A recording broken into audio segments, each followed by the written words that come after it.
Hello everybody. Today I am discussing about arrays concept. Arrays. So an array is a collection of homogeneous elements. An array is a collection of homogeneous or same type of elements that are grouped together under a single name.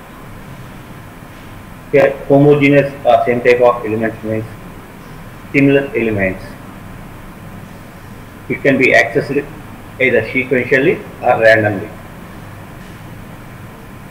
These array elements are stored at successive memory locations. Their successive means side by side addresses. The array name followed by number of subscripts. Each subscript is enclosed with square bracket. Depends on the placed of the subscripts. The arrays are classified three types. Those are one-dimensional or single-dimensional arrays, two or double-dimensional arrays, or multi-dimensional arrays. We discuss one by one. The first one is single or one-dimensional arrays. If the array name followed by only one subscript, such a type of representation is one-dimensional arrays. In other words, some other definition, let M is the size of the array. It is a collection of M homogeneous elements that are stored in M successive memory locations.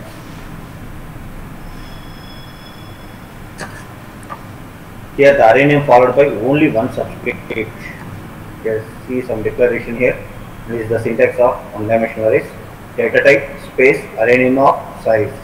Here the data type representing the which type of elements that can be stored by the array. You can store either integer values or character values or float values or double values.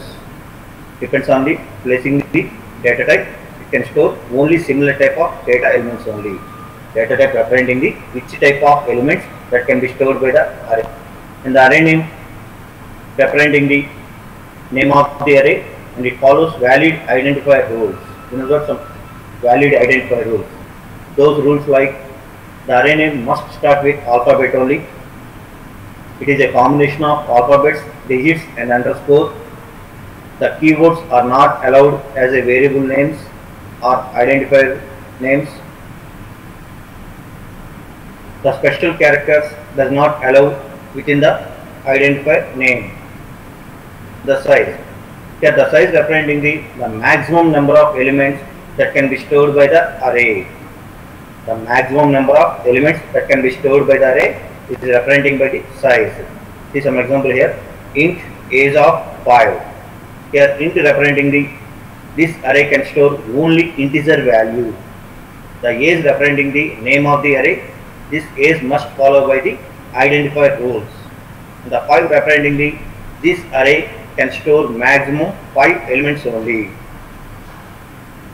Whenever we declare like this, int space age of 5, the C compiler automatically allocating some number of bytes to the array depends on the data type. The total number of elements are 5. It can store maximum 5 elements only. The memory depends on the data type. Integer occupying the 2 bytes of memory. Total 5 elements, 5 into 2, 10 bytes.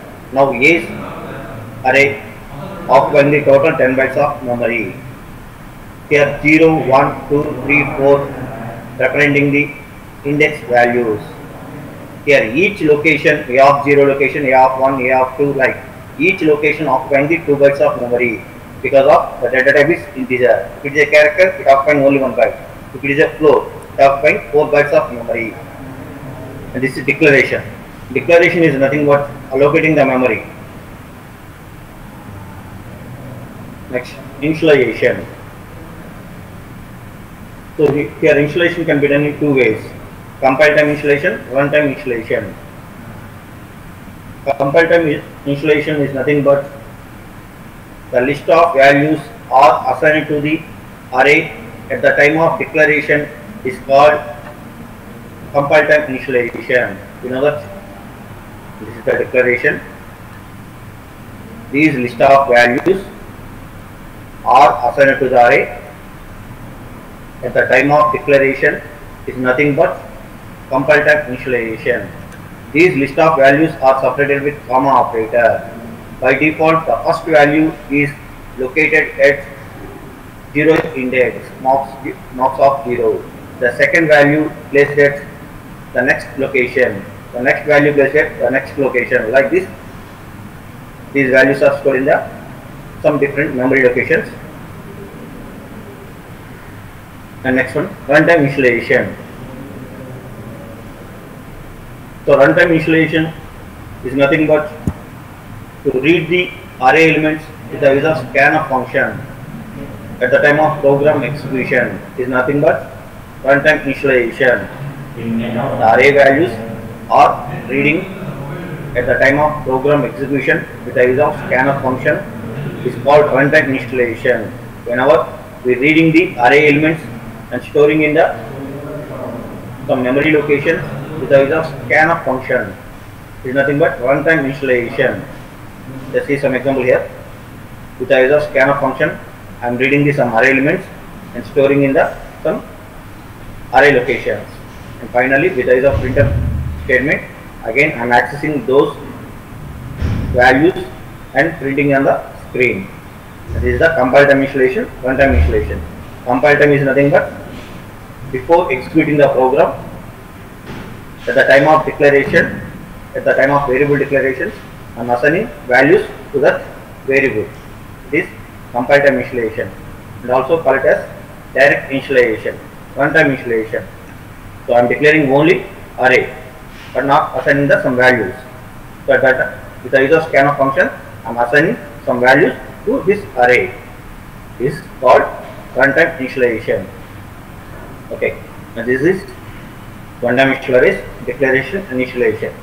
Now we will see some examples of one-dimensional arrays and directly show some example programs on Turbo C compiler. Let's see here.